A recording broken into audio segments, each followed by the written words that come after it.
Your throat is dry, bone dry. You reach for the bottle beside your bed, crack the seal, tilt it back, and then the warmth hits. Not comfort, not hydration, heat, burn, like swallowing gasoline wrapped in velvet. A second later, your brain starts to float. Vision blurs.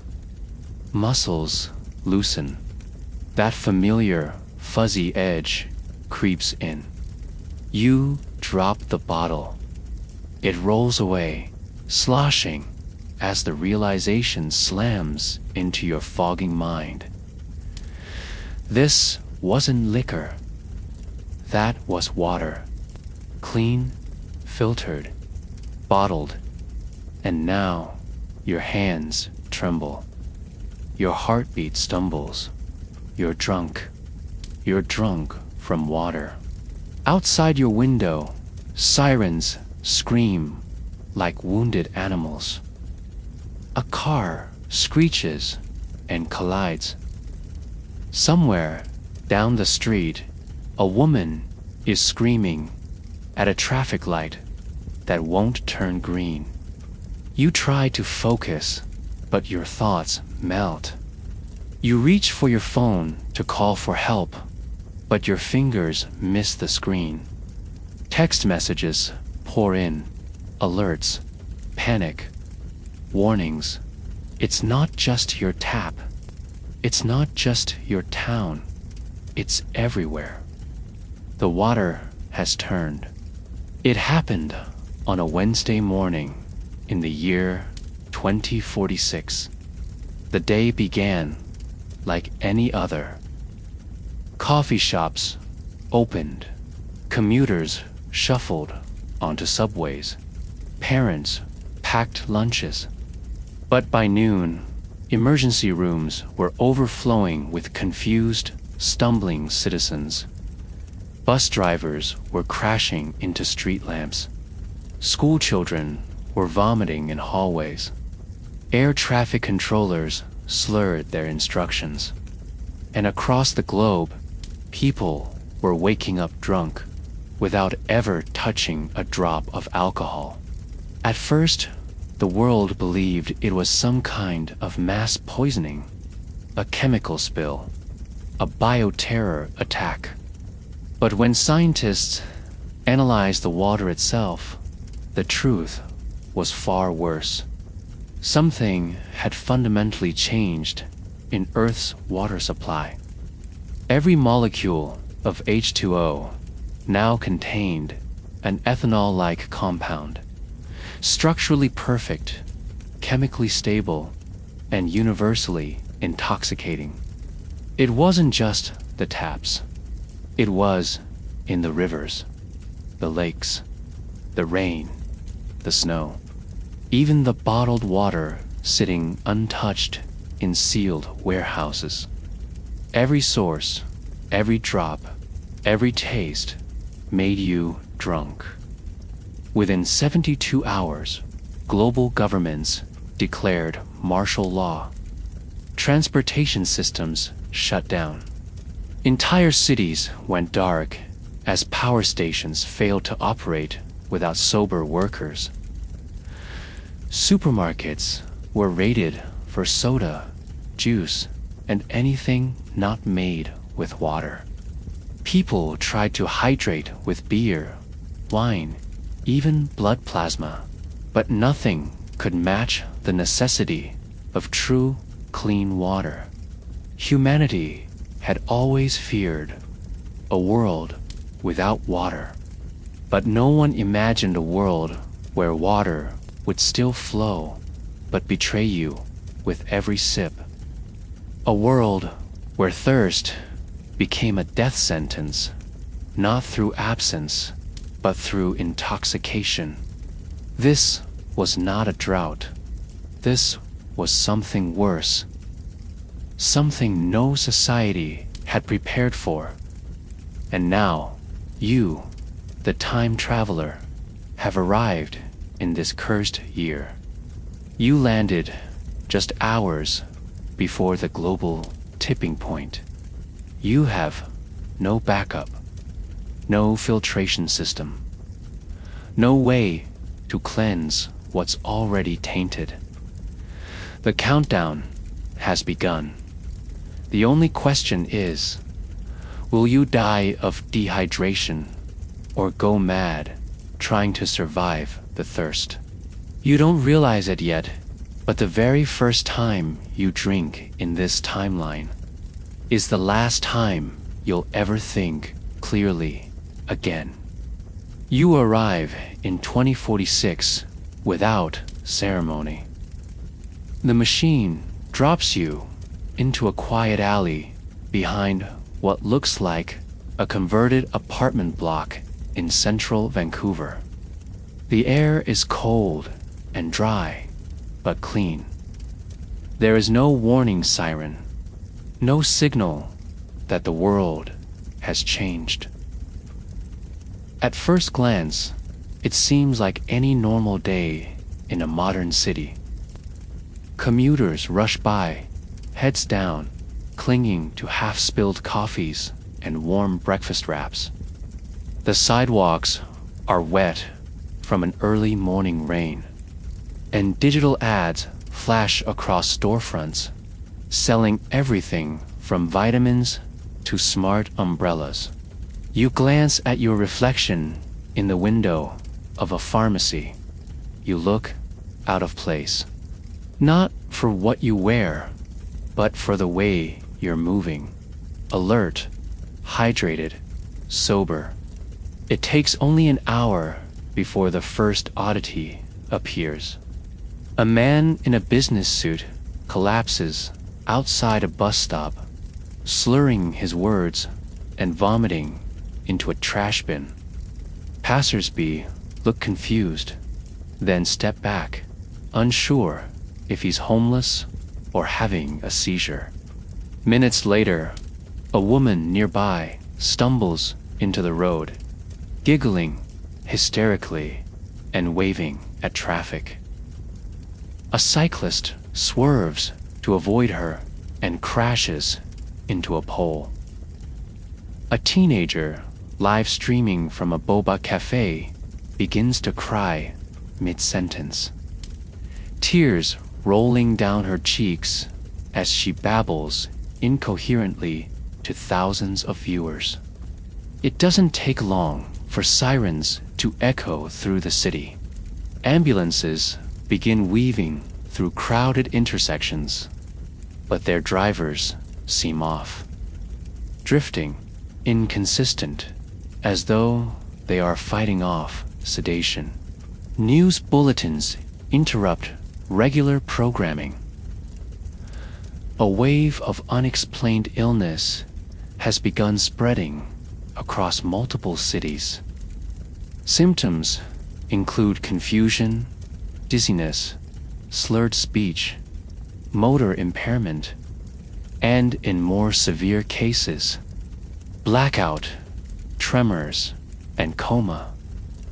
But there is no fever, no virus, no toxin identified in the air or food.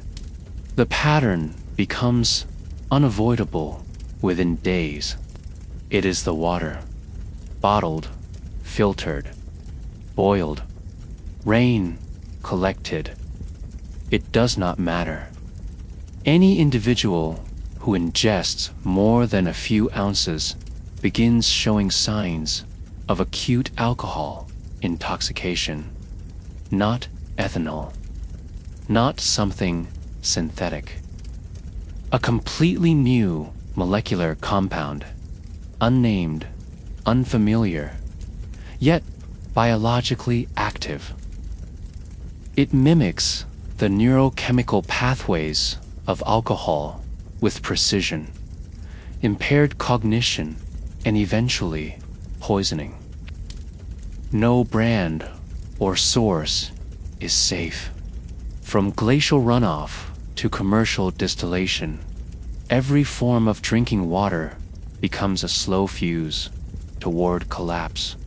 You witness the moment the truth breaks the surface. A press conference is held by the World Water Authority, hastily organized and globally broadcast.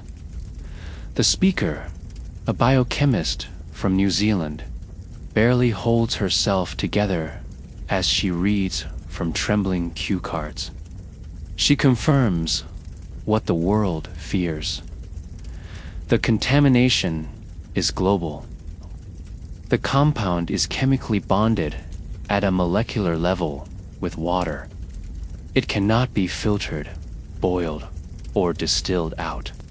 It replicates itself in any hydrological environment, from oceans to snowflakes, puddles to sweat.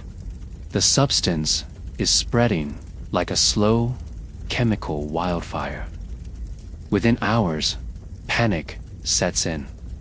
Hydration, the very act of sustaining life, has become a calculated risk.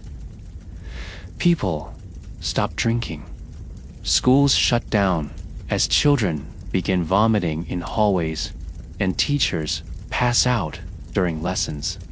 Hospitals overflow with cases of extreme dehydration. Air traffic grinds to a halt after a pilot in Chicago collapses mid-flight and has to be wrestled from the controls by his co-pilot. The plane lands safely. The footage of him being dragged from the cockpit with wide, glassy eyes goes viral within minutes.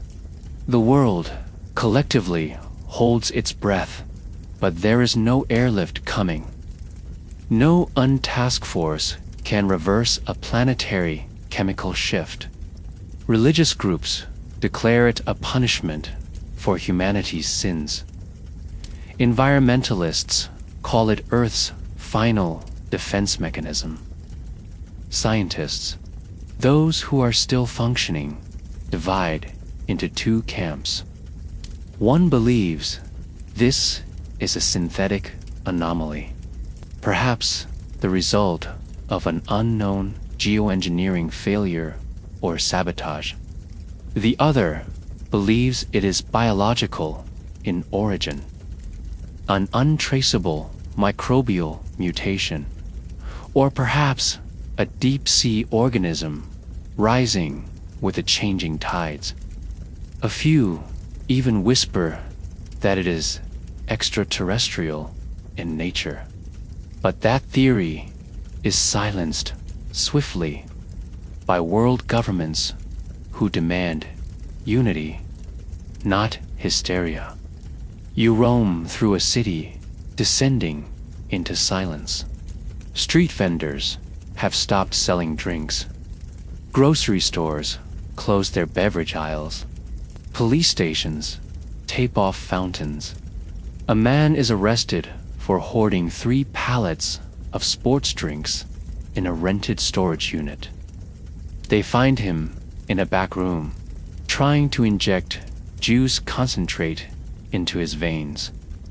He is delirious, half dead, convinced he can bypass the water. The footage is never released, but rumors spiral online. Reddit threads explode. TikTokers try to outlast the dehydration wave by chugging maple syrup, pickle brine, and canned soup. None of it lasts. The body still needs water. And that, now, is the most dangerous thing on Earth. You pass a public park where children once played. Now it sits abandoned, the fountains dry, the grass turning brown. A mother drags a limp stroller behind her, trying to force her toddler to sip cranberry juice, her own eyes hollow with thirst. At the edge of the park, a man stands motionless under the rain, mouth open, arms spread wide. He begins to sway. He does not stop until he hits the pavement. Governments invoke emergency powers.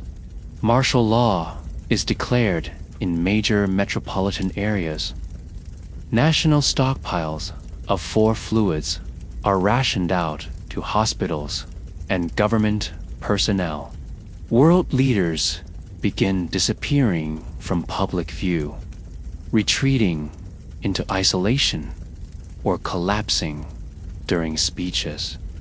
The president of France faints during a UN emergency summit. The Prime Minister of India begins shouting at invisible figures during a live stream. Diplomacy dies in the silence that follows. The worst realization: the water is not static, it spreads like a digital virus, corrupting every backup, every reservoir, every drop. Deep sea extractions begin to show contamination.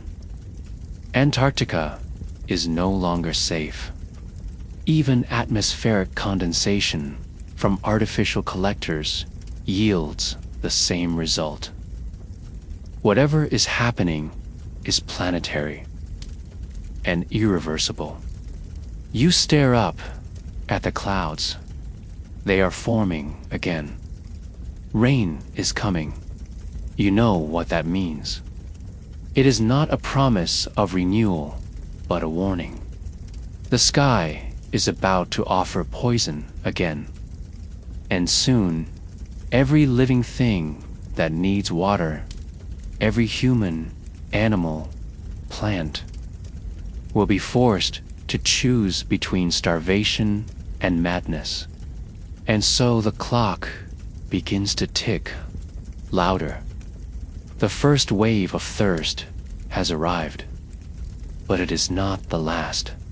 What comes next will test every muscle, every cell, and every memory you have of what it means to simply survive. The machines begin to die just after the people do, not all at once. Not in a dramatic burst of sparks or a global power outage. The failure is slower, more humiliating. It starts with a flicker, a late train, a misfiled medical chart, a delayed system update. But each flicker spreads like a ripple through the veins of civilization, and soon those ripples become ruptures. Infrastructure, the hidden skeleton of modern life, is held together by precision. But in a world too drunk to think clearly, that precision becomes impossible. You stand on the observation deck of a high-rise overlooking the city. From above, it still looks intact. Lights flicker in some buildings. Vehicles crawl along major roads. Blinking navigation signals shine dimly from airport towers in the distance. But none of it is functioning properly. You can feel it in the rhythm of the streets. A train slams its brakes too late. A traffic light glitches and pulses green in all directions. A blimp above the skyline spins slowly in place, its advertising display frozen on a corrupted frame. The illusion of order still exists, but it is hollow that the operators are gone. Mass transit is the first to truly collapse. In metro stations across the globe, subway operators staggered down platforms with sweat-soaked uniforms and trembling hands. Some pass out mid-shift, leaving trains idle in tunnels for hours. Others forget which line they are running or miss their stops entirely.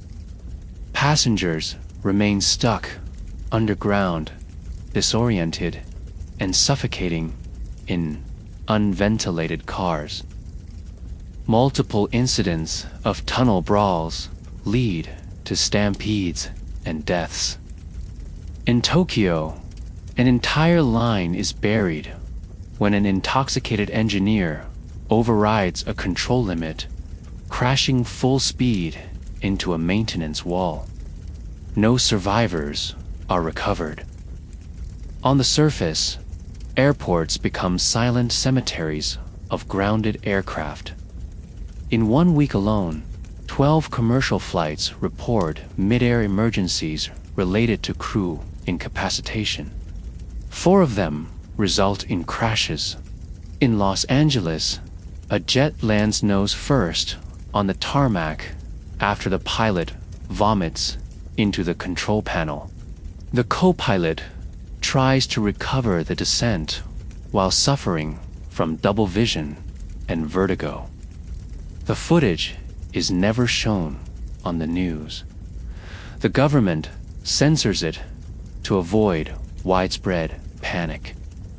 But you see it anyway, replayed in the shadows of the darknet forums, where truth is still whispered.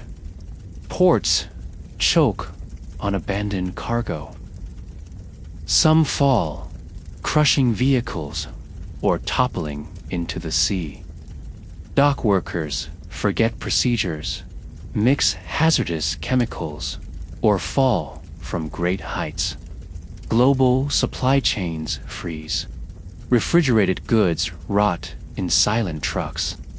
Pharmaceuticals meant for emergency distribution expire waiting for drivers who never arrive. Fuel depots ignite in at least 6 countries due to negligent handling. Emergency flight corridors are opened, but no one is sober enough to fly them. Power grids buckle next. Electricity, once taken for granted, flickers between reality and absence. Engineers working at hydroelectric dams forget how to manage the turbines. Control panels light up with errors, but no one remembers the override codes. At a coal plant in Eastern Europe, a technician falls asleep on a console.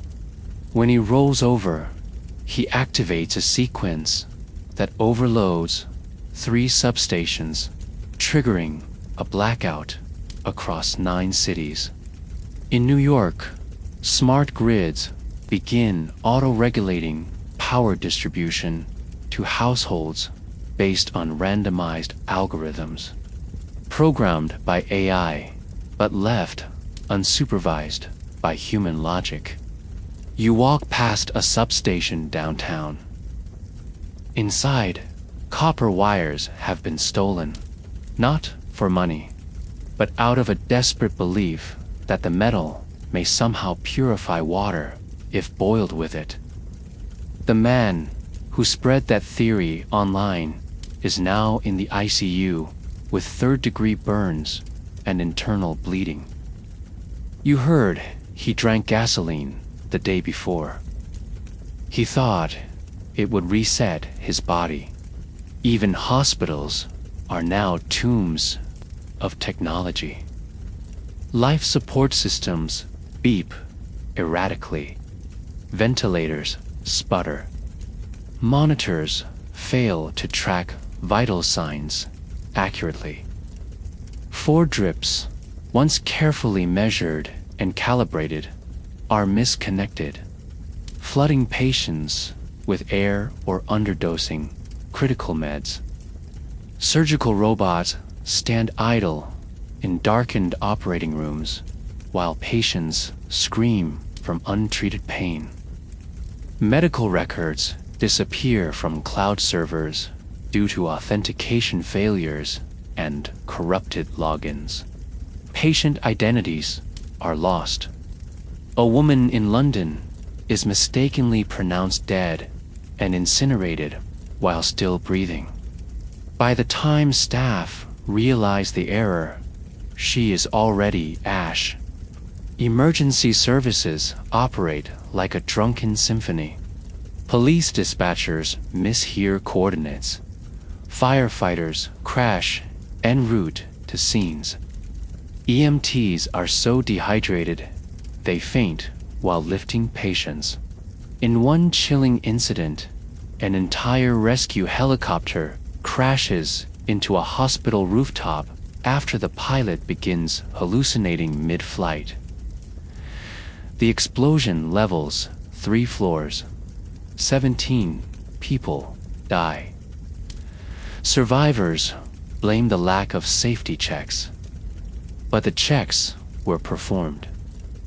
Just poorly, slurred, forgotten, misread. And it is not just human-operated systems that fail. Automation does not save us. The artificial systems, those magnificent marvels of code and machine, still function on paper, but they rely on human oversight, human logic, human timing. Drones continue to fly delivery routes, but without corrections. They drop parcels into rivers or onto moving vehicles. Smart traffic systems optimize lights for ghost cars. Self-driving vehicles freeze at intersections, unsure whether to proceed because the digital maps have not updated in days. AI assistants continue issuing weather reports and hydration reminders, unaware that the humans listening are unconscious or dying on their floors. Water treatment plants, in a cruel twist of irony, suffer the worst fate. Desperate technicians try everything: reverse osmosis, radiation, ionization, advanced filters. Nothing works. The contamination runs deeper than any purification process can touch. Entire cities shut off their water supply systems to avoid mass poisoning. Faucets go dry. Toilets stop flushing. Public sanitation becomes a nightmare. Garbage piles up. Disease spreads. Not from viruses, but from rot, filth, and the sheer biological chaos of a society no longer able to clean itself. You enter a municipal data center near the city core. Inside, the air is hot. The servers are still running, but the screens are covered in post-it notes. Reminders written in the last lucid moments of the engineers before they collapsed. Restart sequence every 4 hours. Do not press orange button. Remember, water is bad now. The handwriting grows shakier with each note. Some are illegible, others trail off mid-sentence. A few have dark brown fingerprints where people coughed into their hands and kept writing anyway. You sit in the center of the server room, listening to the fans hum and the drives spin. The last mechanical heartbeats of a world that once prided itself on control. But that control was always delicate, always dependent on sober minds, steady hands, and perfect timing. Now, those minds are drunk. Those hands tremble, and time is slipping like sand between drying fingers. And yet, while cities fall and machines stutter, another quiet disaster spreads across the earth. Through fields, through farms, through the roots of life itself. Because without clean water, food begins to die. The machines begin to die just after the people do. Not all at once. Not in a dramatic burst of sparks or a global power outage. The failure is slower, more humiliating. It starts with a flicker, a late train, a misfiled medical chart, a delayed system update. But each flicker spreads like a ripple through the veins of civilization, and soon those ripples become ruptures. Infrastructure, the hidden skeleton of modern life, is held together by precision. But in a world too drunk to think clearly, that precision becomes impossible. You stand on the observation deck of a high-rise overlooking the city. From above, it still looks intact. Lights flicker in some buildings. Vehicles crawl along major roads. Blinking navigation signals shine dimly from airport towers in the distance. But none of it is functioning properly. You can feel it in the rhythm of the streets. A train slams its brakes too late. A traffic light glitches and pulses green in all directions.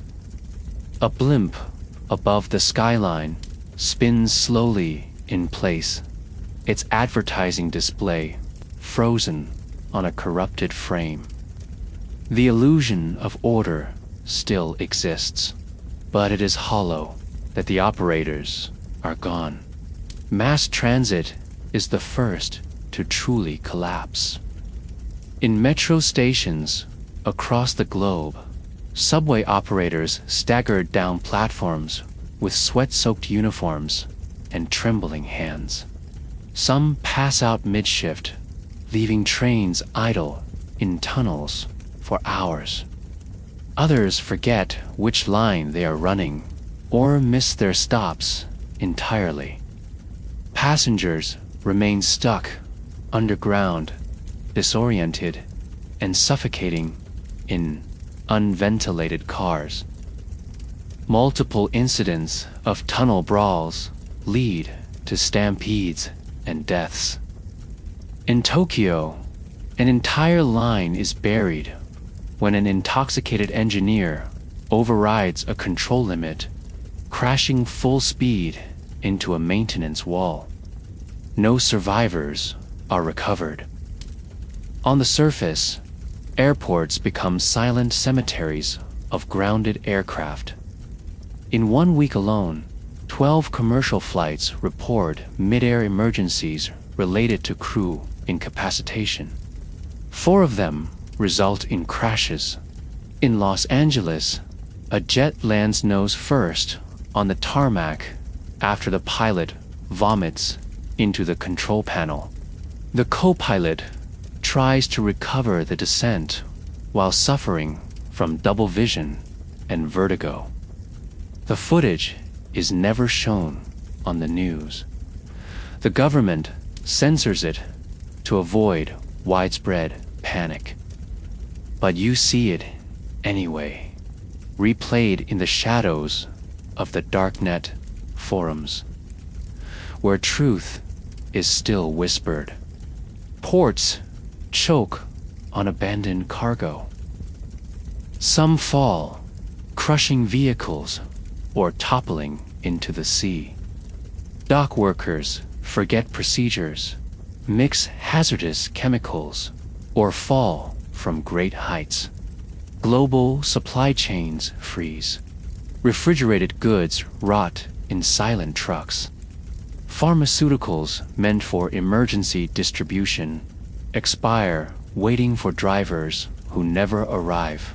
Fuel depots ignite in at least 6 countries due to negligent handling.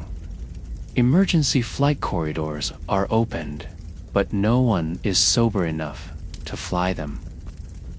Power grids buckle next.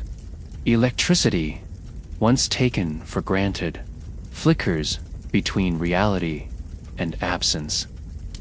Engineers working at hydroelectric dams forget how to manage the turbines. Control panels light up with errors, but no one remembers the override codes. At a coal plant in Eastern Europe, a technician falls asleep on a console. When he rolls over, he activates a sequence that overloads 3 substations, triggering a blackout across 9 cities.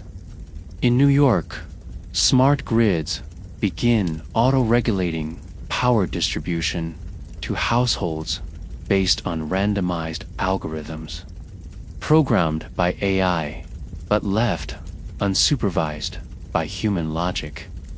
You walk past a substation downtown. Inside, copper wires have been stolen, not for money, but out of a desperate belief that the metal may somehow purify water if boiled with it. The man who spread that theory online is now in the ICU with 3rd-degree burns and internal bleeding. You heard he drank gasoline the day before. He thought it would reset his body. Even hospitals are now tombs of technology. Life support systems beep erratically. Ventilators sputter. Monitors fail to track vital signs accurately. 4 drips, once carefully measured and calibrated, are misconnected, flooding patients with air or underdosing critical meds. Surgical robots stand idle in darkened operating rooms while patients scream from untreated pain. Medical records disappear from cloud servers due to authentication failures and corrupted logins.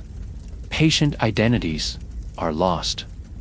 A woman in London is mistakenly pronounced dead and incinerated while still breathing. By the time staff realize the error, she is already ash. Emergency services operate like a drunken symphony. Police dispatchers mishear coordinates.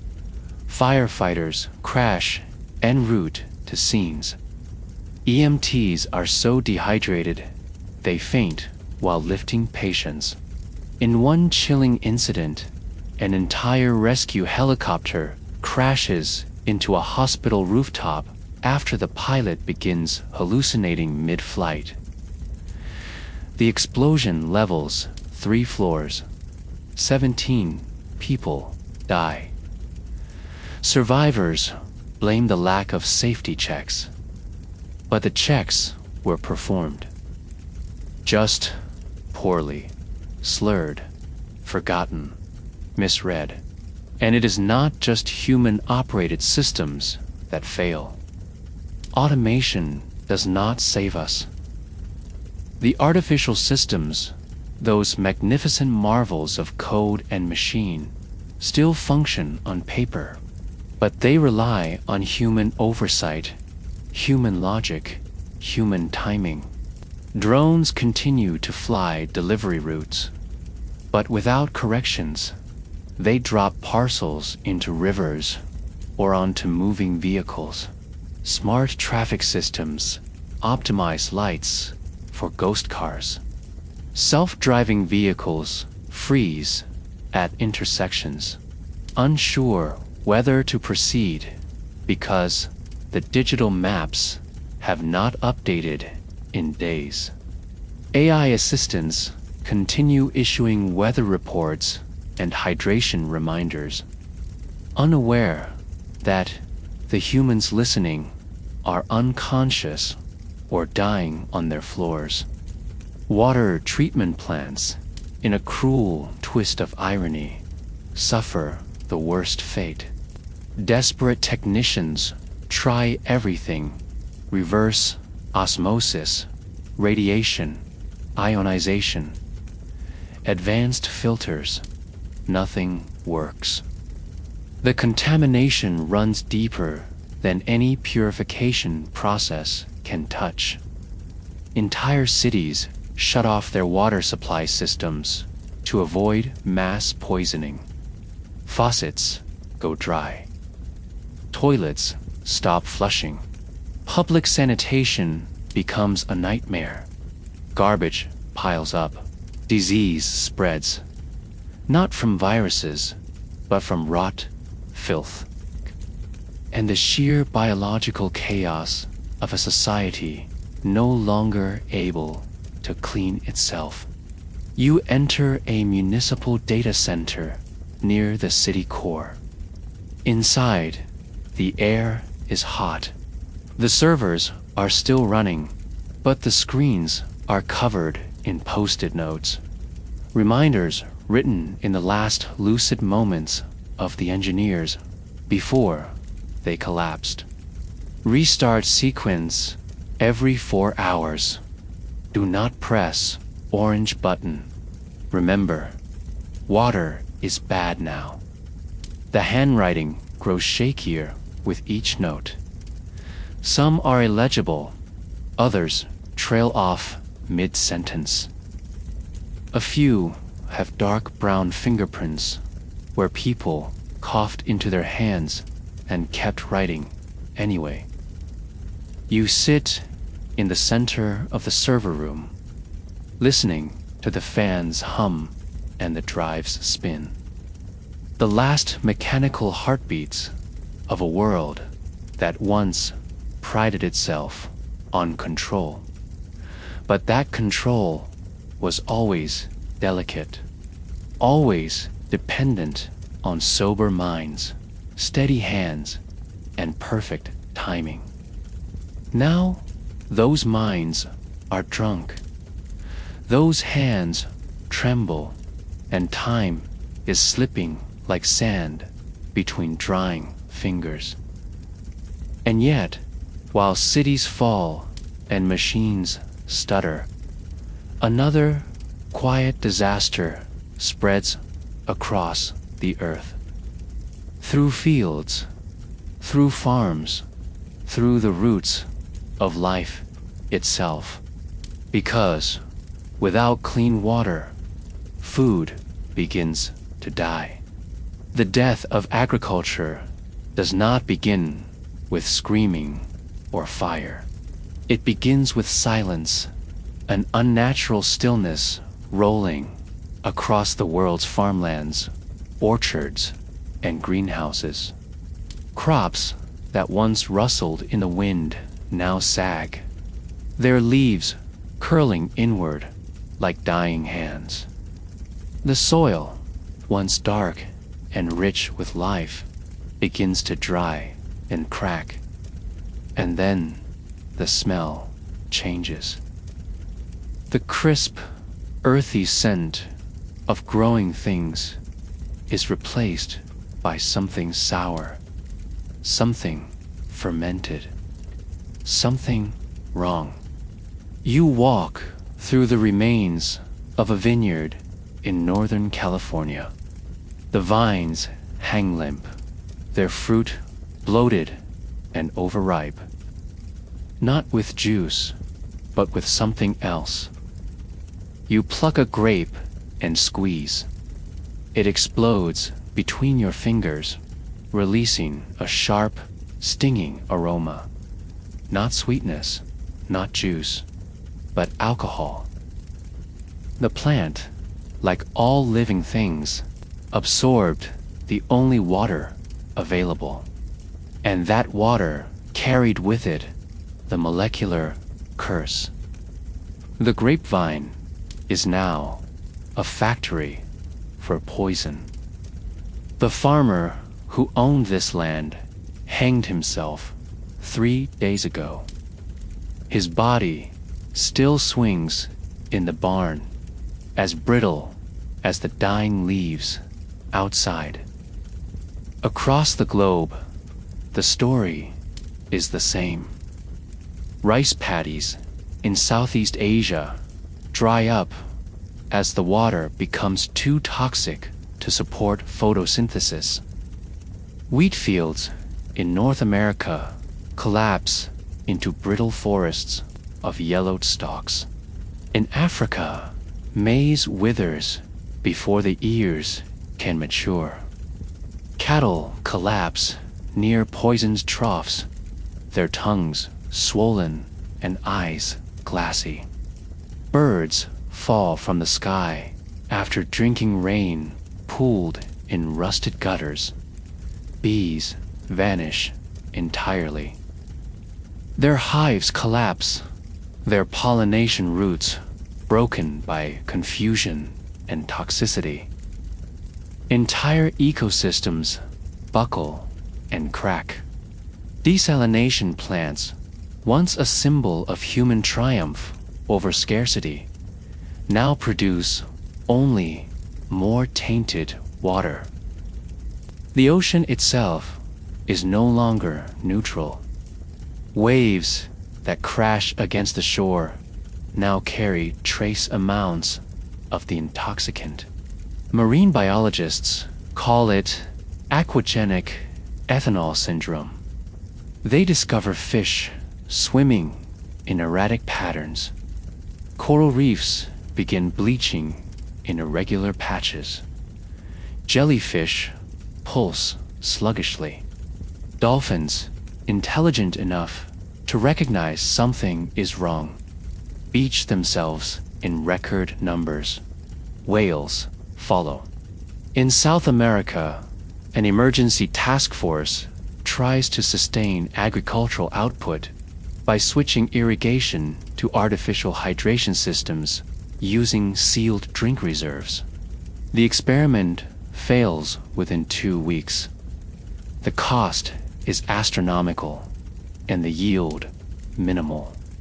More disturbing, the plants begin to mutate, growing erratically, developing abnormal chemical profiles. One species of tomato begins to bleed red foam when sliced.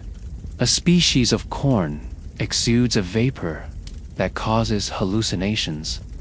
The project is shut down. All crops are incinerated.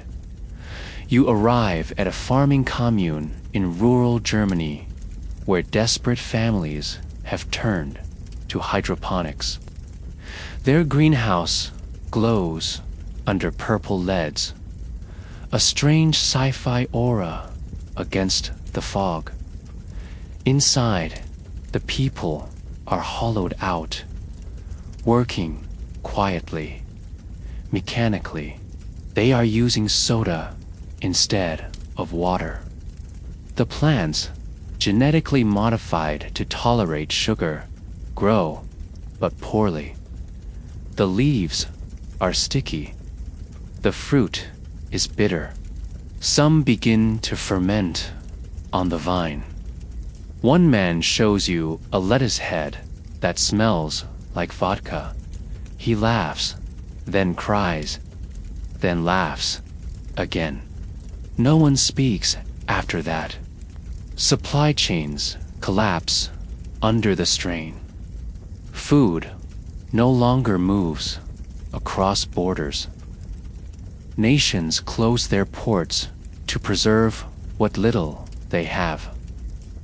Governments deploy drones to guard the last grain silos.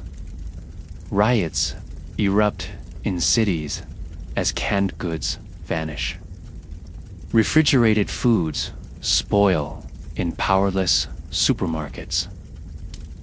People start eating pet food, then animal feed, then the animals themselves.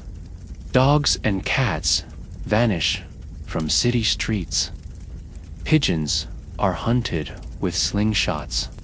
Rats become cuisine. And eventually, even they become too rare to sustain the hunger. They sleep more, they speak less, and still the thirst persists, forcing them to drink, to spiral, to lose their grip. The dual assault of dehydration and malnutrition creates a psychological pressure cooker. Hallucinations become common. People see food where there is none. Some believe they can photosynthesize. Others dig holes, convinced food grows beneath the concrete. A woman eats her own pillow, thinking it's bread. A man tries to cook gravel over a trash fire, sobbing as he seasons it with tears. The psychological toll spreads to the soil itself. Farmers, once stoic and proud, now walk their fields in silence. Many never leave. In Brazil, a farming village holds a funeral for their last crop. They bury it in a small coffin made of fruit crates and pray for the return of clean rain. In India, sacred cows are no longer protected. They are hunted at night and devoured raw. In Iowa, a once massive soybean farm is now used for a single crop. Black market marijuana, watered with flat cola and tears. The farmer tells you it is not for profit anymore. It is for pain management. Food scientists try to engineer lab-grown meat with synthetic hydration gels. Most efforts fail due to bacterial blooms. One facility produces a series of protein bars made entirely from rehydrated mold. They are gray, tasteless, and only partially safe. Still, they are fought over like diamonds. Some black market hubs. A single nutrition cube costs more than a luxury car did a year ago, and yet none of it solves the problem. Because even processed food contains water. Even canned beans carry the curse. Every bite carries a drop of madness. As you travel, you begin to see the ultimate consequence. Humans were never meant to live without agriculture. Civilization was built on grain, on irrigation, on the cultivation of food and the sharing of it across cultures. Remove that, and what remains is not society. It is survival. And even that is beginning to unravel. You find a man sitting in the middle of a rice field, now just a crater of cracked mud. He is dressed in ceremonial robes. In his lap is a plastic bottle filled with dark liquid. He says it is water from before. You ask if he wants to live. He shrugs. He drinks. Seconds later, he begins to shake. Then he laughs. Then he cries. Then he begins to bleed from his nose. He keeps drinking. And that is when you understand. The end is not going to be a flash of fire or a bomb in the sky. It is going to be this. A long, slow, choking decay of everything living. Not from war. Not from plague, but from thirst, from hunger, from the simple, terrifying truth that without clean water, the entire food web collapses, cell by cell, seed by seed. But as the world starves and the land rots, another darkness grows beneath the surface, one built on greed, power, and desperation. Because in a dying world, clean water becomes the new blood, and people are willing to kill for it. You travel north, drawn by rumor, whispers of a mountain town where water still flows clean. They say it comes from deep underground, protected by bedrock, sealed for millennia. A glacial spring, untouched, uncorrupted. Salvation. But when you arrive, salvation wears a different face. The town is surrounded by fencing, 3 layers deep, reinforced with scrap metal, drones overhead, and men in black armor, holding rifles with biometric safeties. They are not soldiers. They are private contractors, hired by something bigger. You see the trucks outside the compound, armored tankers filled with reinforced water drums, barcoded and chained down. Inside, the facility pumps day and night, extracting liquid gold from the earth. But it's not distributed to the public. It's not donated. It's sold, traded, weaponized. This is the New World Order, the era of the water cartels. Once the governments fell, corporations moved in. The transition was seamless. The names changed, the uniforms changed, but the game remained the same. Control the resource, control the world. In the age before, they sold oil, data, and attention. Now they sell the one thing no one can live without: water. Not just liquid, but clarity, sobriety, sanity, and it is not cheap. The first desalination rigs began as survival experiments. Coastal cities scrambled to build emergency processing plants, hoping that seawater might be their escape route.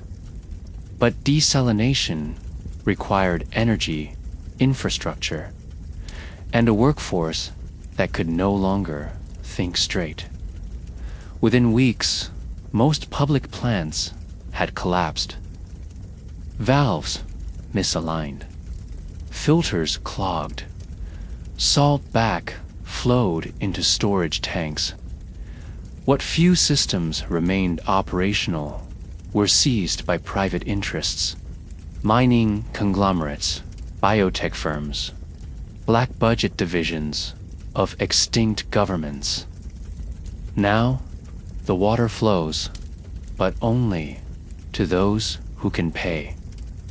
You walk through a black market hub on the outskirts of Montreal, where traders whisper code words and carry canisters like sacred relics. 1-liter bottles are encased in foam, protected from light, tagged with purity scores. Bartering is not done in cash or gold or crypto. The new currency is access, a working filtration unit, a working kidney, a child healthy enough to work off a debt. You watch a man trade his left arm, severed cleanly, on site, for a single jug of drinkable water. His wife is in labor nearby. The midwife demands hydration or she will not assist. These are not isolated incidents. Across the world, water mafias form, networks of smugglers, ex-military, mercenaries. and engineers who know how to keep a pump running. They raid abandoned aquifers. They drill into ancient wells.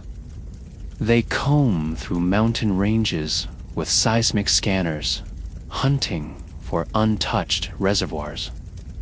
When they find one, they don't announce it. They secure it, militarize it, protect it with guns, bots, drones, and silence. In Russia, a former vodka distillery is converted into a fortified pumping station. Inside, former chemical engineers purify water using hybrid techniques known only to a handful of survivors. The syndicate sells clean drips to the highest bidders. One drop on your tongue, and you are clear-headed for hours. It's like taking a breath after drowning. The cost, everything. In Africa, warlords build portable diesel rigs mounted on trucks. They roll into villages, promise relief, and demand allegiance. Those who resist are left to die. Australia, a fleet of solar-powered boats, operates off-grid, harvesting dew with proprietary condensation sails. They trade in silence. Their water never touches the open market. Only whispers remain of cloaked figures, silent transactions, and the eyes of thirsty children watching from the dark. Even the rain is no longer free. In a twisted parody of weather manipulation programs, corporations seed clouds with experimental compounds to refine precipitation. The results are inconsistent. Some clouds yield heavy, clean rain. Others yield nothing. Some yield acid.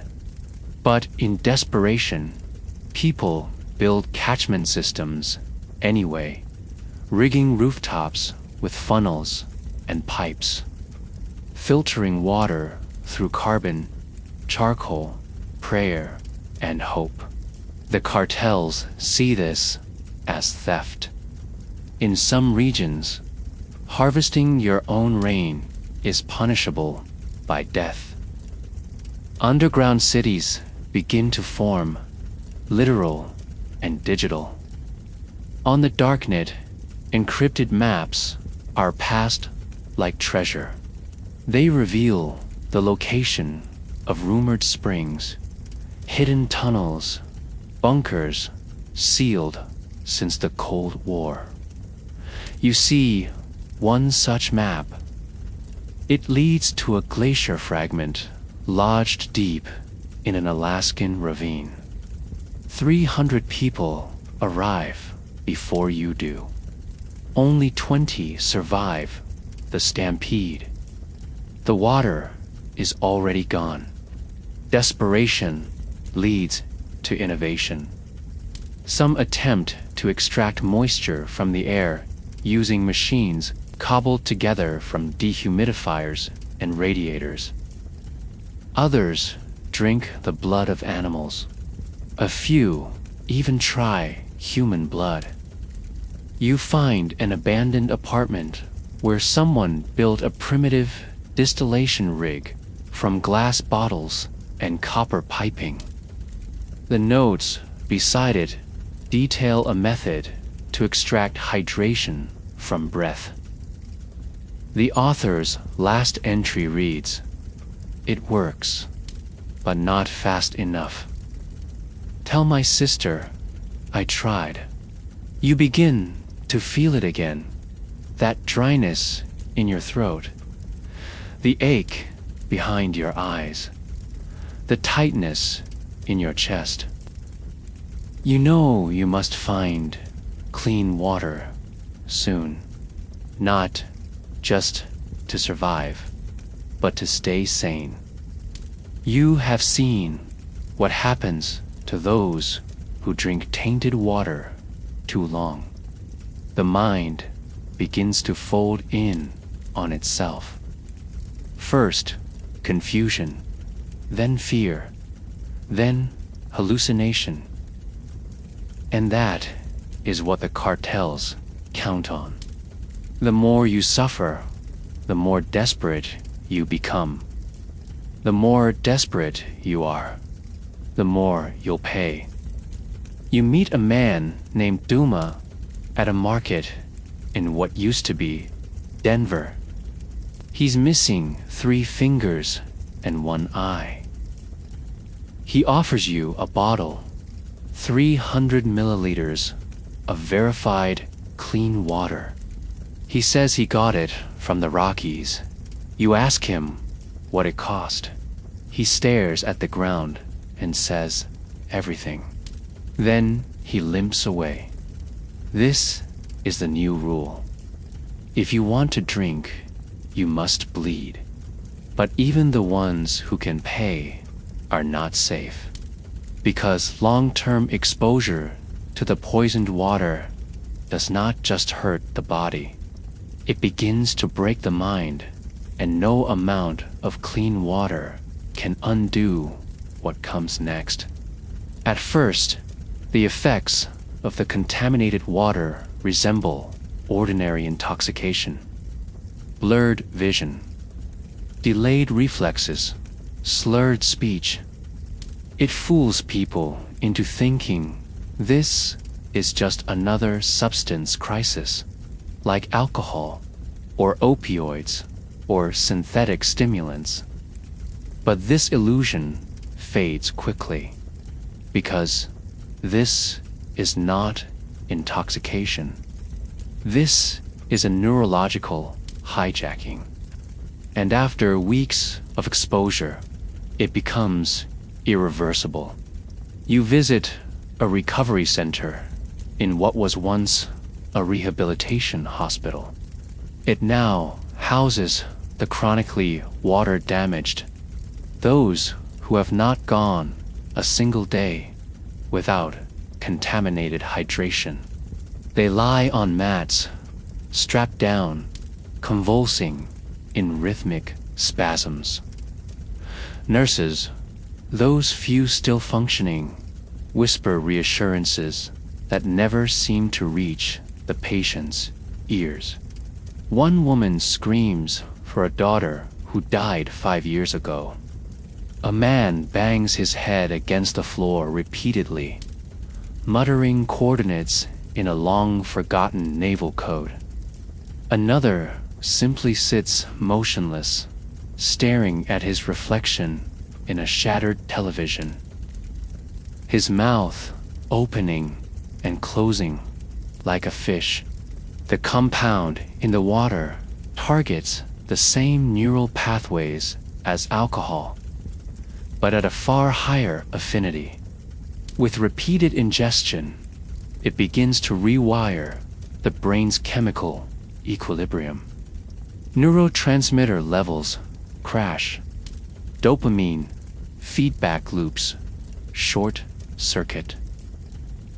The hippocampus, responsible for memory, begins to atrophy.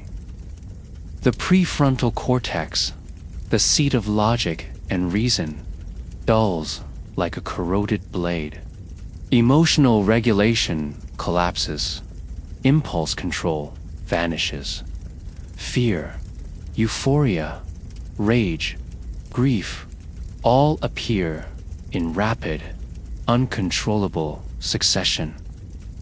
You encounter people on the street who no longer know where they are. One man is curled in the middle of a crosswalk, building a nest of shoes. He thinks he is a bird. Another spins in place for nearly 10 minutes, convinced he is winding time backward. A teenage girl is found in a public fountain, chanting a nursery rhyme that loops endlessly with no punctuation. Her eyes are open, but she does not blink. She is not on drugs. She is dying of thirst while her brain dissolves into noise. Violence surges as cognition collapses. In slums and shelters, people snap without warning. One wrong look can trigger a beating. One touch can lead to a stabbing. Trust erodes. Family members turn on each other. Parents lose their grip and lash out. Children become collateral. In an underground shelter beneath Dallas, 12 residents are murdered in a single night after a man claims the others are stealing his thoughts through the water pipes. His face, captured in a surviving camera feed, is calm, almost peaceful. His hands are soaked in blood. Religious hallucinations spike. People begin hearing voices, many claiming divine command. Some build altars out of empty water jugs. Others paint messages on the walls in fruit juice or blood. I am clean. The sky is liquor. Drink and forget. Entire cults form within a matter of days. One such group gathers in the remains of a cathedral.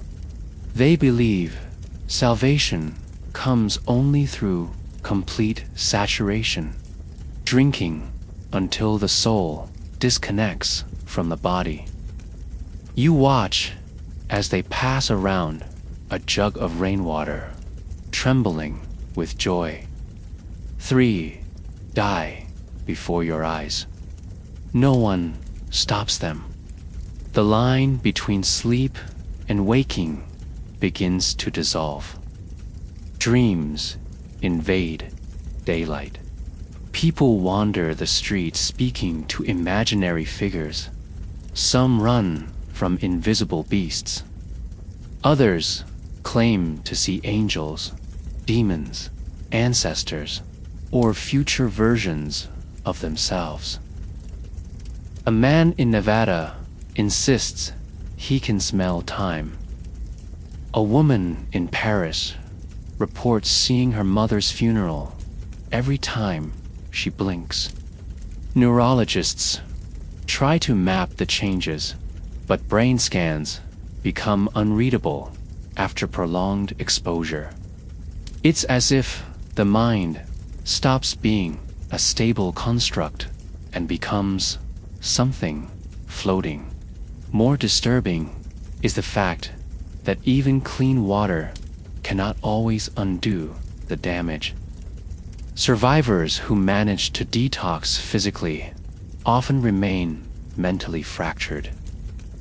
Some never regain full cognitive function. One case report tells of a 9-year-old boy who was rescued early, given pure hydration and stabilized. He no longer drinks, but he also no longer speaks. He draws the same symbol over and over again. An eye inside a drop of water. He places it on every wall, every floor tile, every piece of clothing. You speak to a woman named Ria, a former neuroscientist. She operates a rogue clinic deep inside a converted subway station. She shows you diagrams, charts, and slides from pre-collapse data. They reveal how the compound targets brain tissue at the molecular level, embedding itself like a parasite. She believes the compound is not just chemical, but possibly viral, capable of replication and adaptation. She suggests it may now be permanently altering human evolution. You ask if a cure is possible. She shakes her head and says, "We are not who we were." Sleep deprivation becomes epidemic. With the mind in disarray, most can no longer enter normal REM cycles. They dream while awake and remain aware while unconscious. Delirium becomes constant. Some do not wait for dehydration or starvation. They exit on their own terms, fearing the madness more than death. It is not uncommon now to see corpses with notes pinned to their shirts. I want to remember who I was. No more voices. I drank. I'm sorry. Even the animals are not spared. Pets become erratic. Dogs gnaw at their paws until bone shows. Cats scream without cause. Birds fly into windows until their necks snap. Zoos report mass trauma. In one case, an elephant is found standing motionless for days, tears streaming from its eyes. It had drunk from a contaminated pool. The zookeepers try to save it, but it panics, thrashes, and smashes through the enclosure before dying of heart failure. They bury it where it fell. You begin to feel it, too. The thirst creeping back. The lightheadedness. The colors bending slightly at the edges. The sound of your own heartbeat becoming a little too loud. You've gone nearly a day without hydration. Your emergency rations are gone. Your mind begins to tingle, not like pain, but like forgetting. You stare at your hands and wonder if they've always looked that way. You shake it off. You keep walking. But deep down, you know the truth. And with sanity eroded, with no government or logic left to hold the line, something else begins to rise, a spiritual storm of desperation and belief. Because when reality shatters, people look for answers, even if those answers burn everything to the ground. You reach the ruins of what was once a capital city. It does not matter which country. They all look the same now, burned out, broken, and lost. The government buildings are crumbling, their flags torn from their poles, trampled in gutters that run dry. What few statues remain are covered in graffiti. Some of it desperate prayers, others frantic curses. God is thirsty. The king drank first. Holy water kills. This is not a world run by governments anymore. Politics failed within weeks of the contamination's onset.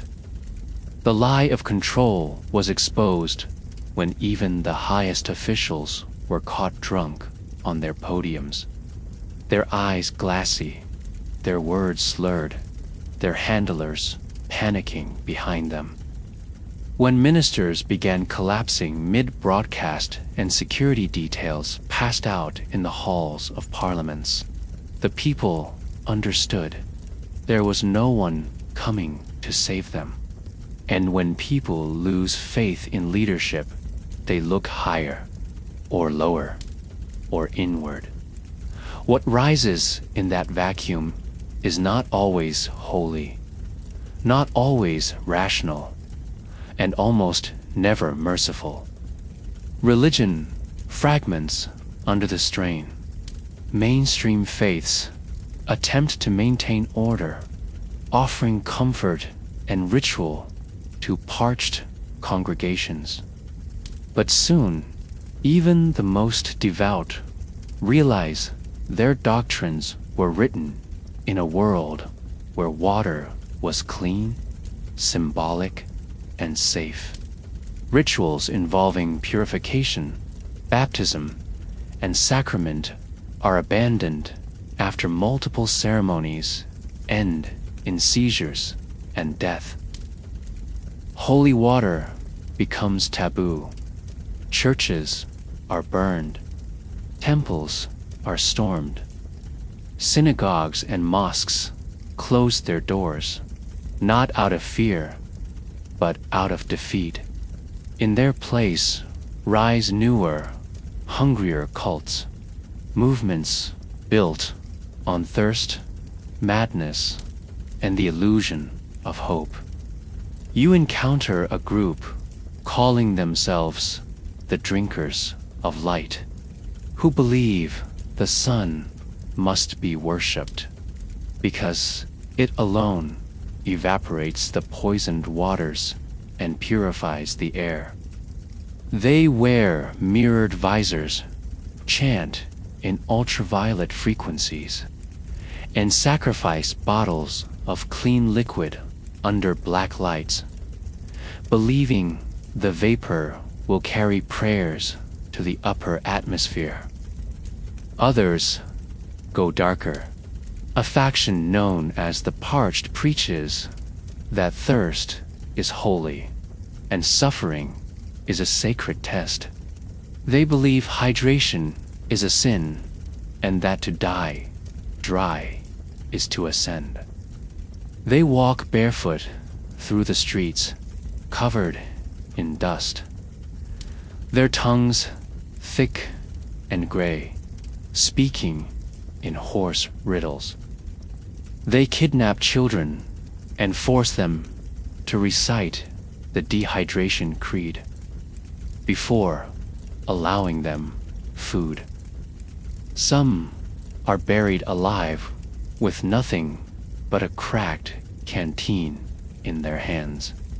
One sect, the Spill, believes the contamination is a divine punishment for human arrogance.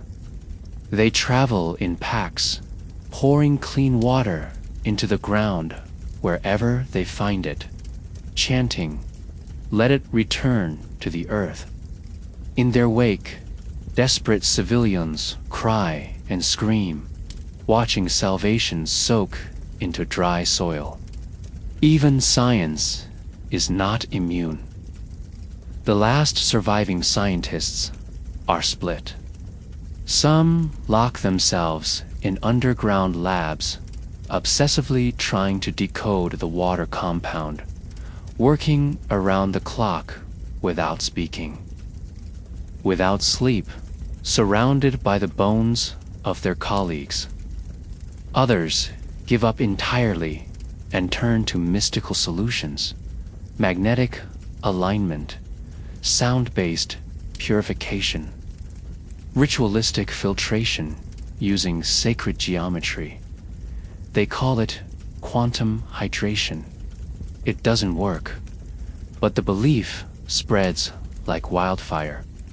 Politics, now devoid of function, mutates into feudalism. Local strongmen rise, armed with water, weapons, and followers. They carve neighborhoods into fiefdoms, ruling over the thirsty with iron fists and overflowing tanks. One mayor of a coastal city renames himself the Reservoir King, building a palace around an industrial purification unit. Citizens must bow before his effigy. A sculpture of his face made from melted down water bottles before receiving their rations. In other regions, elections are held. But ballots are replaced with drinking challenges. Whoever can chug the most water without collapsing becomes the leader. These hydration games are held in Colosseum-style arenas, watched by thousands, and almost always end in organ failure. Winners rarely survive long enough to make policy. Militaries fragment as chains of command disintegrate. Soldiers abandon their posts in search of family or clean springs, or both. Generals issue orders from echoing war rooms, but no one listens. The nuclear powers go silent. Some fear the worst. Others pray that even madness fears the launch codes. Armed militias fill the void, patrolling highways and bridges, hijacking tankers, raiding convoys. Their uniforms are mismatched. Their flags are hand-painted. Their loyalty is only to the wet. And then there is the cult of the internal spring. You meet them in a burned-out university library where they've erected a shrine out of broken aquariums and 4 bags. Their doctrine is simple, that the human body contains enough water to sustain another life. They preach sacrifice, willing dehydration, transfer by transubstantiation. They cut themselves open and let their blood run into cups. They drink each other. They smile as they do it. One of them offers you a sip. You decline. He weeps and calls you ungrateful. Social structures implode under the weight of chaos. Marriage contracts become hydration agreements. Divorce rates spike as couples fight over who drank the last juice box. Parents sell children for sports drinks. Schools stop functioning entirely. Teachers are missing. Textbooks are burned for warmth. And cafeterias are ransacked for their syrup packets. In some places, language itself begins to degrade. Words slur into new dialects, spoken in clipped, urgent phrases. Slang evolves around thirst. Dripped means dead. Clear means sane. Flat means hidden. Heavy means powerful. Some speak only in hand signals. Others refuse to speak at all, convinced that sound attracts the thirsty dead. Art becomes dangerous.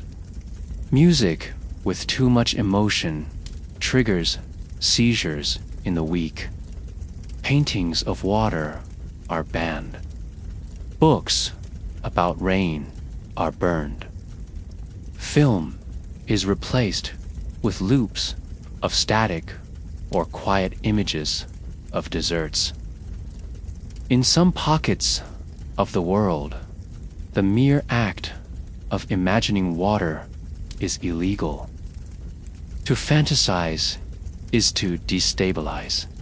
You walk through a marketplace built from shattered skyscrapers. Bottles are displayed like relics in locked glass boxes. Children beg at the feet of vendors for drops. A preacher nearby screams into a megaphone. The end began when we baptized ourselves in death. No one listens. They're too busy searching for something to drink. You feel it again. Your mouth is dry, your head heavy. The madness inches closer. You're still lucid, barely, but you've seen enough to understand. The pillars of society have fallen, not with explosions, but with quiet desperation. Religion has turned into blood-soaked ritual. Politics has turned into gladiator sport. Law has become a memory. And the people, they are not citizens anymore. They are survivors, each alone. But a new generation is rising. Children born into this nightmare, raised on poison, and shaped by a world where clean water is a legend. And what they are becoming is unlike anything humanity has ever seen. They are born into it, into a world where thirst is a curse and water is a lie. The generation that follows the fall is not raised with bedtime stories or warm milk. They grow up watching their parents scream from hallucinations, shake through withdrawals, and disappear during foraging runs that never end in return. Their lullabies are the groans of the dehydrated. Their classrooms are crumbled ruins. Their playgrounds are empty rain, barrels and blood-stained fountains. They are the children of the booze age, and they have never known a day of sobriety. You meet them in clusters, tight-knit packs huddled together in the burned-out skeletons of malls and sports arenas. Their eyes are sunken but sharp. They watch you like scavengers sizing up prey. Some wear scavenged clothing layered for protection. Others go shirtless, skin smeared in ash or painted with symbols meant to ward off madness. Their voices are hoarse from chronic dehydration. Their hands tremble, not from weakness, but from constant exposure to microdoses of the contaminant that saturates everything they eat, drink, and breathe. They are not like the children who came before. Their bodies are different. Smaller, leaner, adapted not for play, but for survival. Many of them exhibit neurological traits once classified as disorders: hypervigilance, emotional blunting, erratic speech patterns, short-term memory loss. But in this world, these are not dysfunctions. They are adaptations. Evolution forced into acceleration by chemical war against the mind. They do not cry. Most do not smile. Some don't even speak, communicating in clicks, whistles, and gestures, silent, efficient, impossible to misinterpret. Doctors, those few who remain in underground clinics, refer to them clinically as Generation DD for drought, degradation, derangement. Born to mothers who were already neurologically impaired by contaminated hydration. These children inherit a warped brain chemistry. Scans show that some regions of their brains are underdeveloped, while others are overstimulated. Emotional regulation is nearly absent, but their sensory awareness is heightened. They can hear the rustle of a plastic wrapper 3 blocks away They can detect the smell of clean water like sharks smell blood. They do not play pretend. They rehearse ambushes. They teach each other how to fight for rations, how to gut a pigeon, how to filter moisture from moldy food. In one abandoned supermarket, you find a group of 10-year-olds trading battery-powered lights for tongue-scraped condensation from freezer walls. One child is the leader. He carries a knife made from a snapped fan blade and wears a belt of plastic bottles filled with cloudy liquid. He watches you carefully, asking nothing. Trust must be earned. You offer food, he accepts it. But when he tastes it, he gags. Too salty. They have different palates now, conditioned by tainted water and desperation. The educational systems are gone, but knowledge still passes. Through graffiti, oral storytelling, crude etchings on concrete walls, one child recites a thirst map, detailing where water was last found, who owns it, and how likely they are to kill for it. Another draws the shape of a symbol known among survivor groups, a droplet with a skull inside. It means, do not drink here. In this generation, even the alphabet has changed. Letters no longer matter. Symbols do. Some of these children have never tasted clean water. Their bodies have learned to metabolize the alcohol-like compound differently. Their blood is always warm. Their pupils are always slightly dilated. They experience reality through a haze of inherited inebriation. For them, madness is not an aberration. It is the default state, and within it, they have made peace. You visit an underground orphan enclave run by a former teacher named Marisol. She watches over 37 children, all of them born after the collapse. She shows you drawings from the youngest, a son crying tears of fire, rivers that eat people, a bottle labeled mother. You ask her what the children believe. She answers quietly, they believe the world was always this way. That thirst is the price of being alive.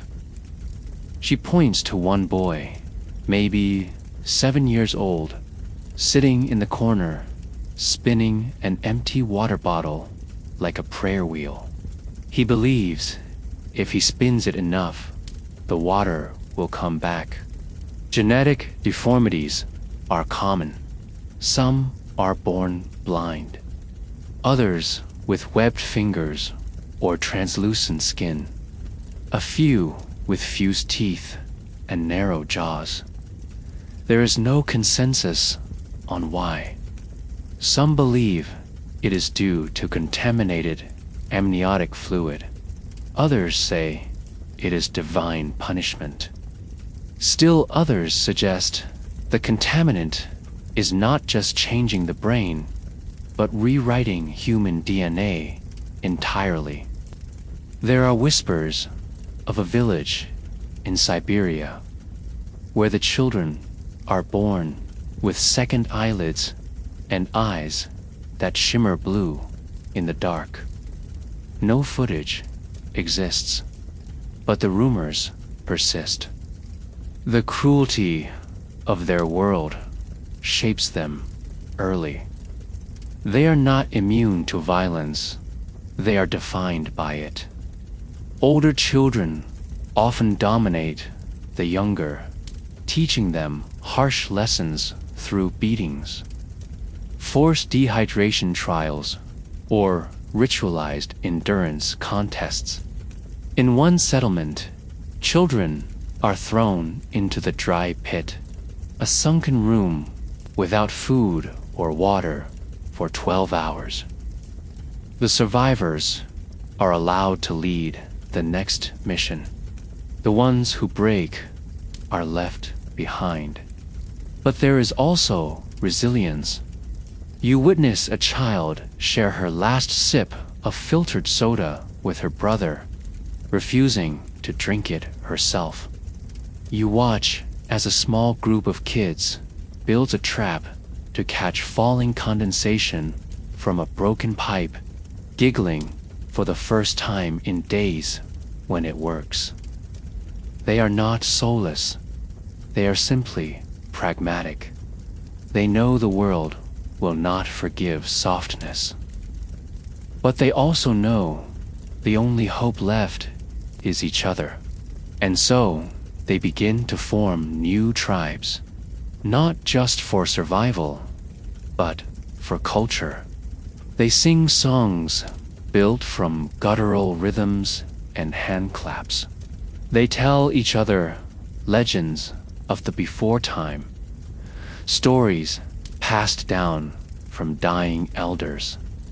Some of them dream of places where the sky weeps clean water and the ground tastes sweet. They do not believe these places exist, but they believe in the dreaming. One night, you hear a group chanting quietly in a ruined theater. Their voices echo through the empty seats. It is a ritual, half memory, half invention. They dance around a pile of empty water bottles, lit from within by glow sticks. The dance is slow, solemn, like a funeral, or a warning.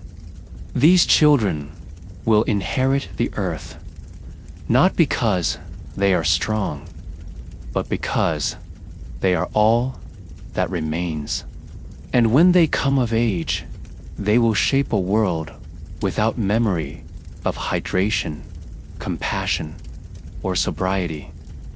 A world where thirst is no longer a problem. It is the culture. But even they cannot survive without direction. And what happens next will push every remaining human to the edges of civilization. Because now, the final war begins. A war for what little remains. The cities die slowly, not in flames or floods, but in thirst. Once proud capitals of steel, glass, and concrete, they become husks, hollow skeletons draped in dust and desperation. Their skylines remain intact, but inside, the lights are dark. Elevators sit idle. Screens are frozen. No hum of traffic. No footsteps echoing in subway tunnels. Just silence, and the wind carrying the dry cough of the dying. You walk through what was once Shanghai.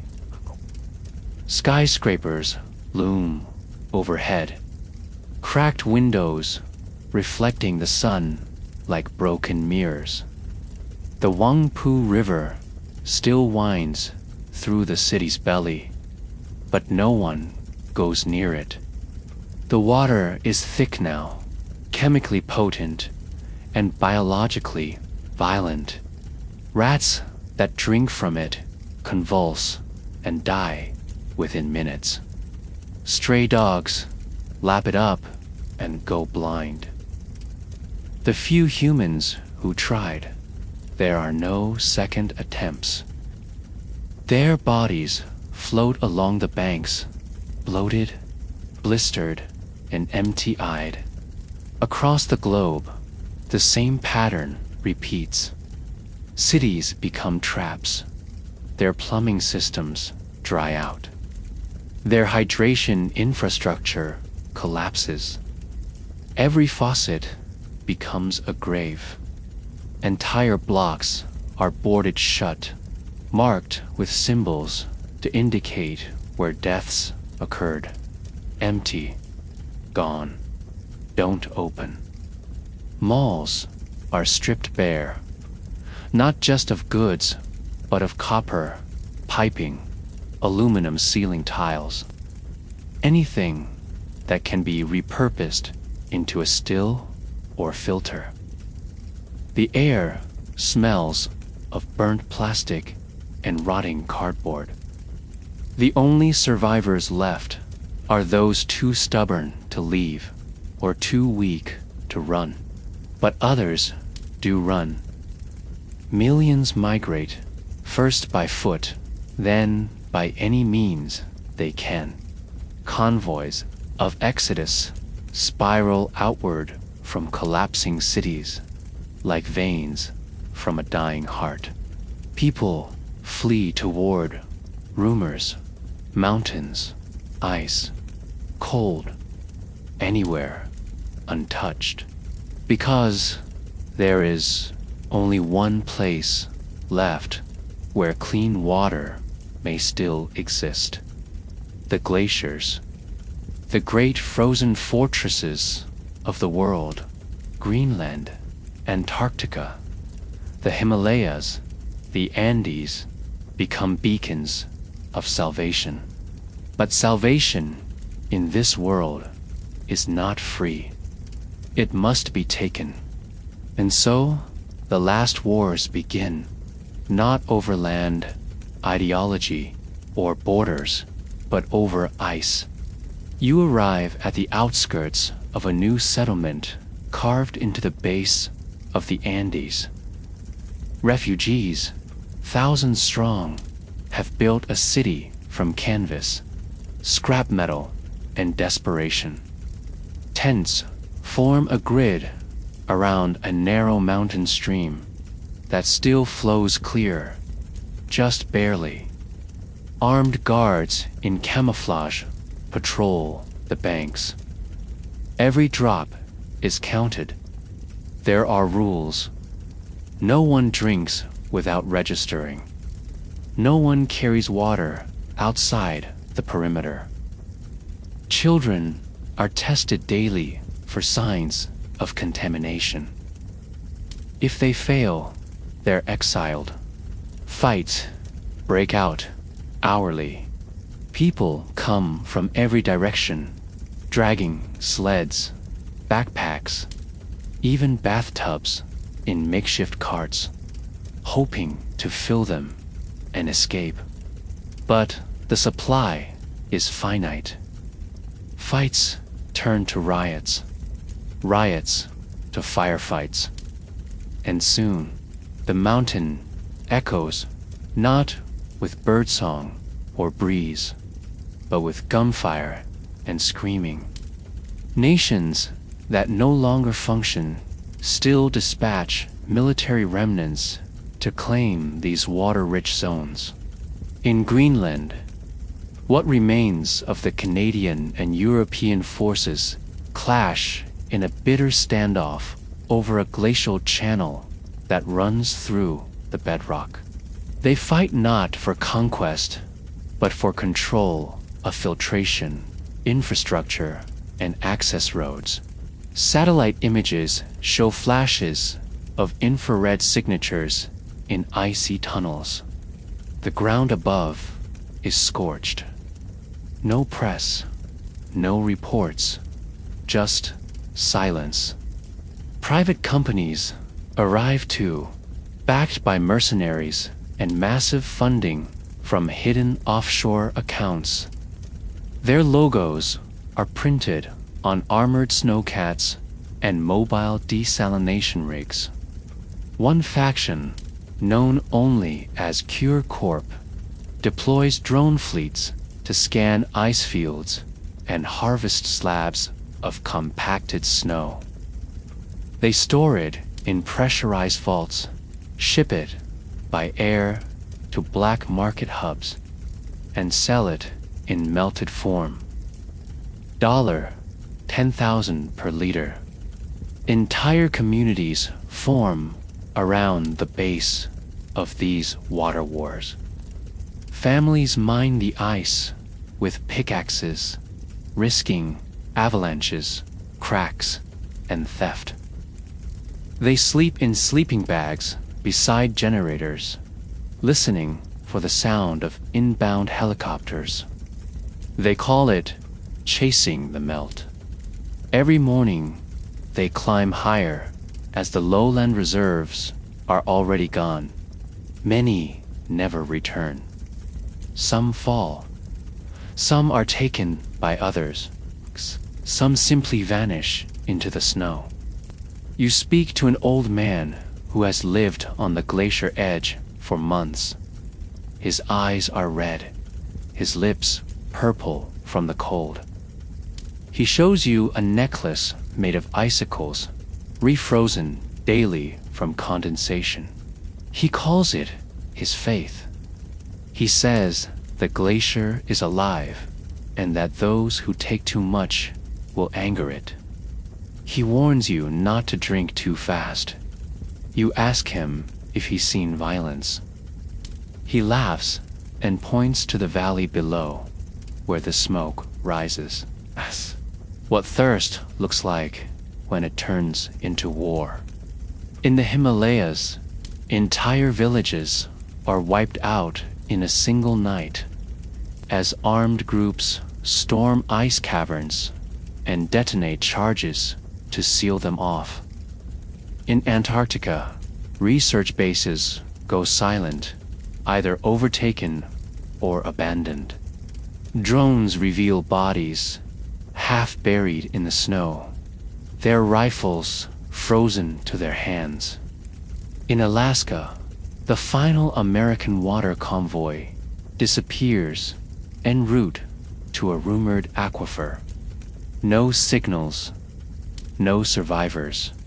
Borders dissolve as climate, chaos, and thirst override all diplomacy.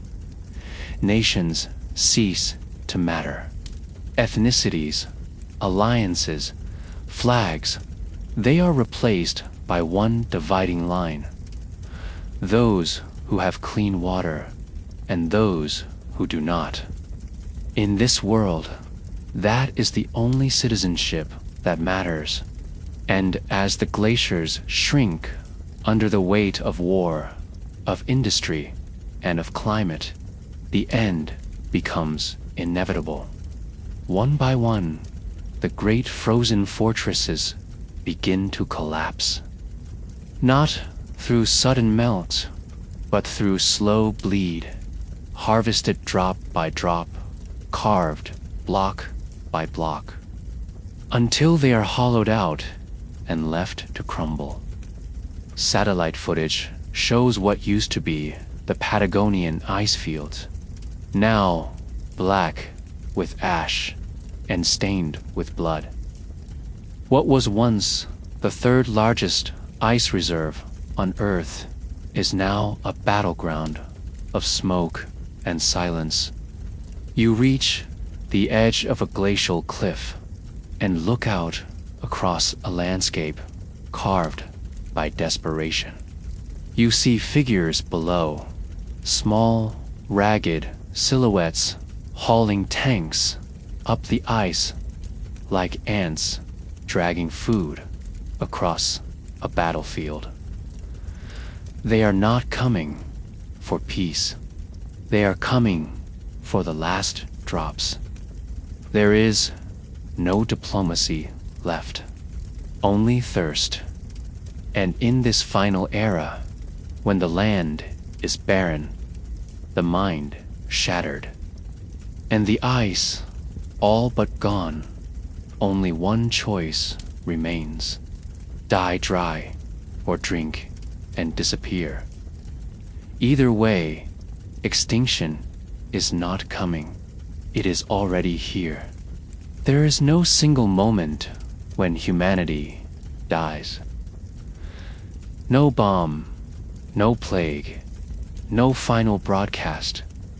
Extinction is not loud. It is not cinematic.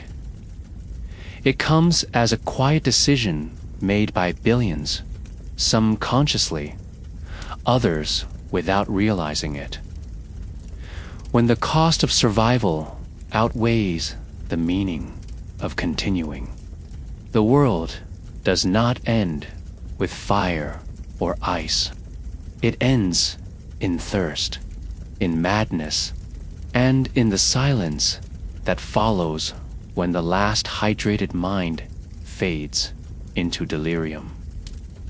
You are one of the last, still walking.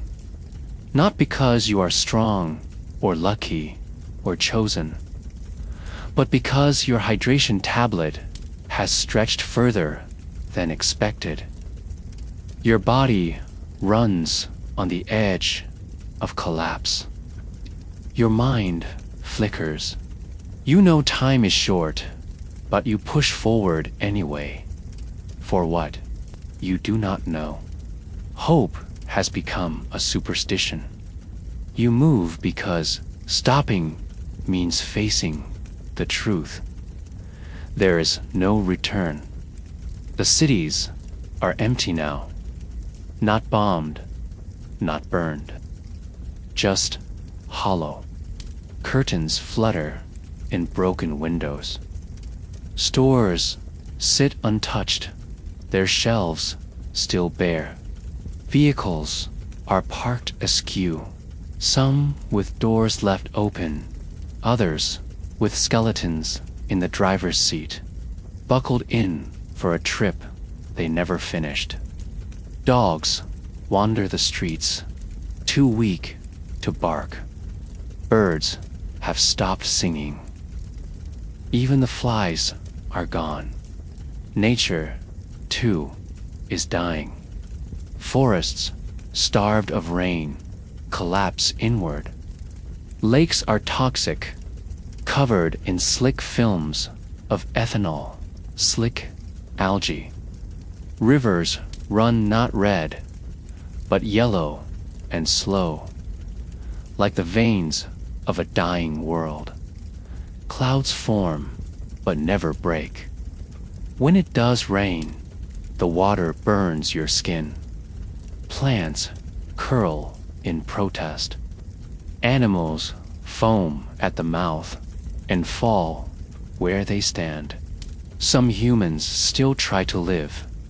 Scattered in corners of the world, they huddle in bunkers, vaults, or underground labs. Their faces are pale, their voices soft, their eyes blinking too slowly. You find one such shelter, a converted museum with solar panels and walls made from old shipping containers. Inside, 3 people remain. They offer you water, but not clean, just less toxic. You drink it anyway. You have no choice. They tell you they've been working on a fix, a synthetic compound to bond with a contaminant and neutralize its effects. But they lost the last functional lab when a storm collapsed the entrance. Their samples are dead, their hope flickering. They ask you if you've seen any plants still green. You shake your head. One of them starts to cry. The other slaps him. Emotions are a liability now. Outside, the world turns sepia. You pass bodies sitting upright in chairs, still facing TV screens that haven't worked in months. They look peaceful, like they drifted off watching reruns, except their eyes are still open, dried, cracked, empty. You find a group of survivors living in silence. They've taken a vow: no speech, no sound, no movement unless necessary. They conserve energy like misers hoard gold. They've trained their bodies to function on minimal hydration, but their minds are eroding. You see one man stare at his hand for hours, another chews a pebble and smiles like it's candy. A woman wraps herself in caution tape and whispers to a wall. They are not alive. They are echoes, and the madness, it is everywhere. Those who keep drinking from the world's poisoned veins no longer resemble the humans who once feared intoxication. Their minds have untethered completely. They wander the wilds like lost prophets, their words poetry made of nonsense, their movements erratic and ritualistic. Some paint murals in fermented mud, others scream at the sky. Some organize fights to the death for sips of unfiltered dew. In one forest, you come across a church converted into a hospice. Inside are dozens of people lying quietly, dying by choice. They have refused all liquid. Their skin clings to bone, their breathing shallow. One woman smiles at you. She says, "We will die clean." You offer her the last drop from your flask. She turns her head away. "Don't delay it," she says. "Let it be over. There are no leaders anymore. No nations, no heroes. The last world leaders perished weeks ago. Some in their sleep, others live on air. One drowned himself in a swimming pool, claiming it was the only way to be whole again. Another drank his own blood until he couldn't stand. The last broadcast was static and whispers. No farewell, no plan. There are no last words, only last gulps, last gasps, last moments of clarity before the haze rolls in again. And you, time traveler, witness, relic, you are not immune. Your hydration is gone. Your hands shake. Your thoughts drift sideways. You can feel your consciousness beginning to fray. You look at the sky, hoping for rain, even knowing what it brings. You have one choice left, one final decision. Do you drink and forget, or stay dry and disappear? There is no rescue, no miracle, no cure, only endings. The planet will remain, but humanity will not. Not as it was. Maybe centuries from now, the earth will heal. The rain will return pure. The rivers will cleanse. But no one alive today will see it. This age, the age of the drunken water, is humanity's last act. Not with a bang, not even with a sob. Just a dry tongue and a blank stare.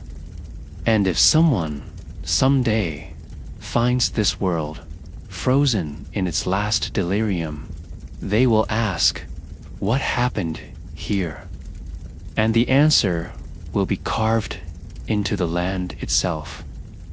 We thirsted, and we drank, and we were undone. You were never meant to witness this world. Not like this. Not with your feet crunching over the dust of cities that once glowed with life. Not with the dry wind scratching your skin like sandpaper. And certainly not with a taste of chemical decay still lingering on your tongue.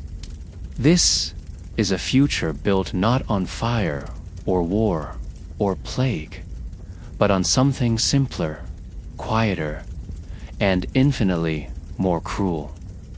The downfall came not from what we lacked, but from what we thought we'd always have. Water. The most basic necessity. The silent backbone of civilization. The universal right we never thought to guard. And when it turned against us, when every drop twisted into a poison we couldn't filter, bargain with, or pray away, it didn't just dismantle systems. It dismantled meaning. You saw it firsthand. The collapse wasn't fast. It was slow. It was drawn out like a cough in a dead room. Humanity didn't fall with a bang, but with dry lips, hollow eyes, and trembling hands.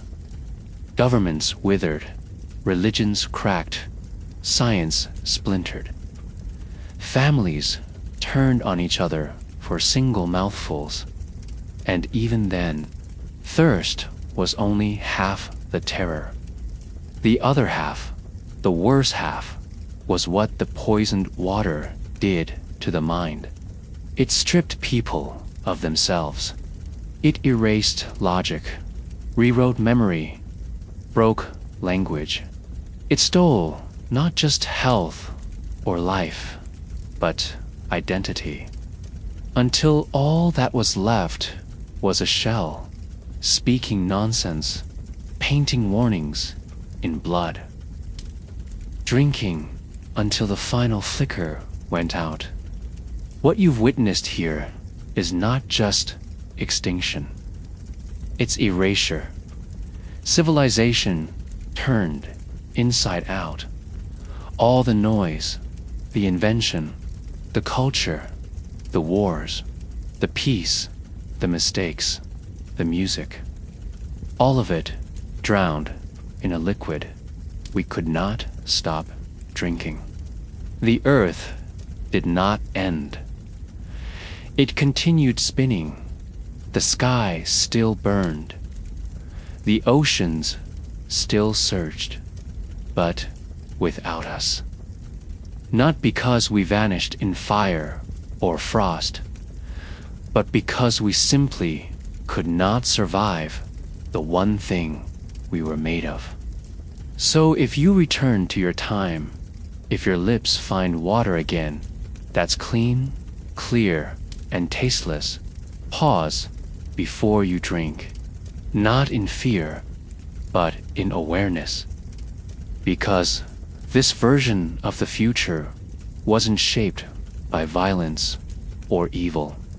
It was shaped by one small change, a shift in chemistry, a mutation in a molecule. And that's all it took. That's all it ever takes. Just one drop, just one compound, just one moment when everything we rely on turns. If this vision of a thirsty world made your throat tighten or your chest sink, if you found yourself reaching for a glass of water just to feel normal again, then don't let this timeline end with silence. Hit the like button, subscribe to the channel, and join us as we explore more futures that hide just beyond the edge of probability. And in the comments below, tell us what you think the smallest possible change is that could unravel the world as we know it. Is it water? Is it memory? Is it the way we define need? Let us know. You choose the next ripple. We just show you what happens when it hits.